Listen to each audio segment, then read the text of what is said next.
네, 문재인 대통령이 이번 주 각국 정상들과 잇따라 회담을 갖고 있습니다. 대면 회담은 아니고요. 전화 회담입니다. 일단 월요일에는 이 무히딘 빈 모하마드 야신 말레이시아 총리와 통화를 했고요. 어제는 무려 세 나라 정상과 통화를 했는데요. 주세페 콘테 이탈리아 총리 그리고 룩셈부르크 총리와 이집트 대통령과도 통화를 했습니다.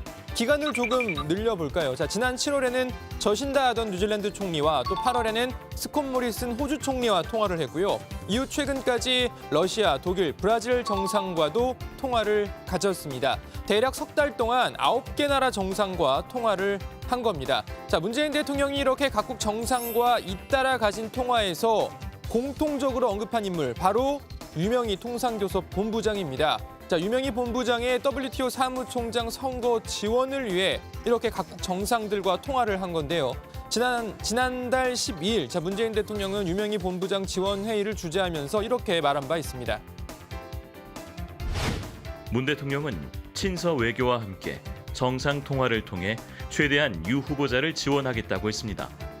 문 대통령은 정세균 총리를 향해 총리께서도 총리 외교에 적극 나서주시라고 주문하면서 이낙연 민주당 대표께도 총리 시절 방문했던 나라 등에 대해 외교적 역할을 해주시길 부탁드리자고 했습니다. 네, 문 대통령의 당부대로 정세균 국무총리 역시 각국 정상급 인사들에게 유명희 본부장 지지를 요청 중입니다. 자, 정 총리는 지난 19일 이반 두케 마르케스 콜롬비아 대통령과 통화를 한 데 이어서 어제는 스리랑카 총리 그리고 과테말라 부통령 등과 연달아 통화를 가졌습니다. 강경화 외교부 장관도 적극적입니다. 강 장관은 특히 유럽을 집중 공략 중인데요. 자, 어제는 덴마크, 폴란드, 오스트리아 외교장관과 잇따라 화상회담 또는 전화통화를 통해 유명희 본부장 지지를 요청했고요. 월요일에는 핀란드, 슬로베니아 외교장관과 화상회담을 통해 지지를 당부했습니다. 강경화 장관이 유럽 외교장관들과 집중적으로 회담을 갖는 이유가 있습니다. 자, 일단 이 오늘자 블룸버그 통신 기사부터 잠깐 보고 가시죠. 정통한 소식통에 따르면 유럽연합 EU는 나이지리아 출신 오콘조 이웰라 후보를 지지하고 있으며 수요일에 이 같은 입장을 승인할 수도 있다. 또 다른 관측통들은 미국 트럼프 행정부가 한국의 유명희 후보 쪽으로 기울고 있다고 말하고 있다. EU 27개국은 유명희 본부장과 오콘조 이웰라 전 장관을 최종 후보로 선택하면서 선거전을 형성하는 데 중요한 역할을 했다.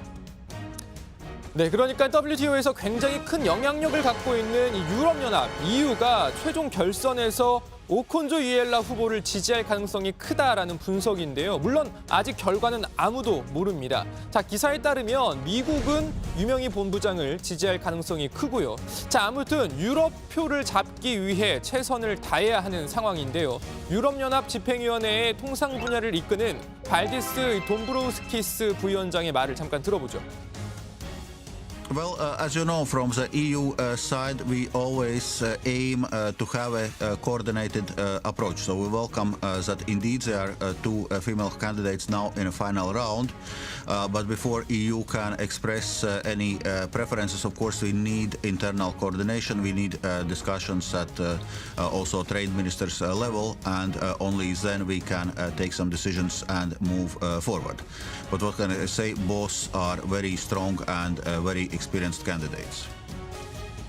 네, 유명희 본부장도 최선을 다하고 있는 중입니다. 지난 13일 WTO 본부가 있는 스위스 제네바로 날아가서 현지에서 선거 운동에 한창인데요. 16일에는 제네바 주재 WTO 회원국 대사들을 초청해서 지지를 호소하기도 했습니다. 최근 해외 언론과도 이 인터뷰를 갖고 있는데요. 지난달 말에 있었던 인터뷰 잠깐 들어보시죠. First, I would say that in selecting the next Director General, the merits and capabilities of a person, not one's gender, should be the deciding factor. But now, we have a very qualified, female candidates running for the position. So I would say that it's high time for the WTO to be led a qualified, capable woman. And having the female leader and director general at the WTO could help foster inclusive, diverse, and resilient workplace culture